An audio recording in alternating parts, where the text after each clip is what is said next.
లో 19వ రోజు సహాయక చర్యలు కొనసాగుతున్నాయి. అనుమానిత D1, D2 ప్రాంతాల్లో తవ్వకాలు సాగుతున్నాయి. కాగా నిన్న మరోమారు సొరంగంలోకి వెళ్లిన క్యాడవెట్ డాగ్స్ మరో అనుమానిత ప్రాంతాన్ని సైతం సూచించాయి. ప్రమాదకర ప్రాంతాల్లో రోబోల వినియోగం కోసం సొరంగంలోకి వెళ్లిన రోబోటిక్స్ బృందం కమ్యూనికేషన్స్ వ్యవస్థను ఏర్పాటు చేస్తుంది.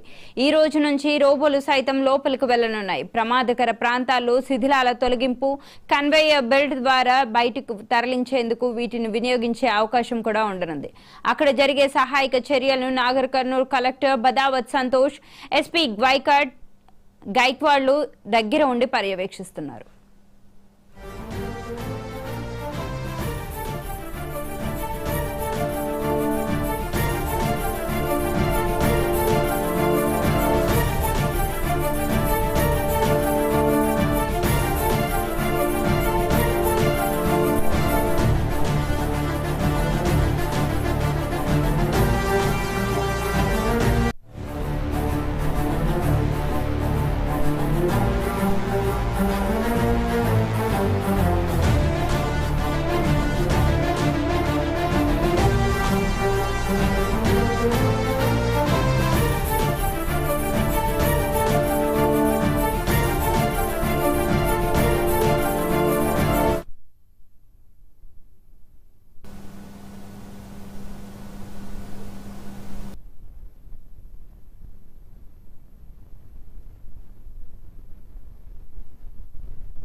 ఎస్ఎల్బీసీ సొరంగంలో 19వ రోజు సహాయక చర్యలు కొనసాగుతున్నాయి.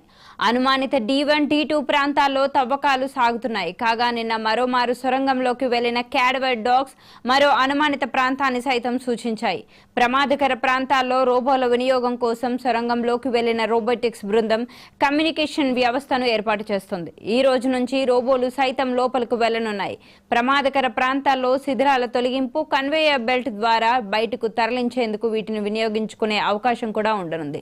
అక్కడ జరిగే సహాయక చర్యలను నాగర్ కర్నూల్ కలెక్టర్ బదావత్ సంతోష్, ఎస్పీ గైక్వాడ్లు దగ్గరుండి పర్యవేక్షిస్తున్నారు.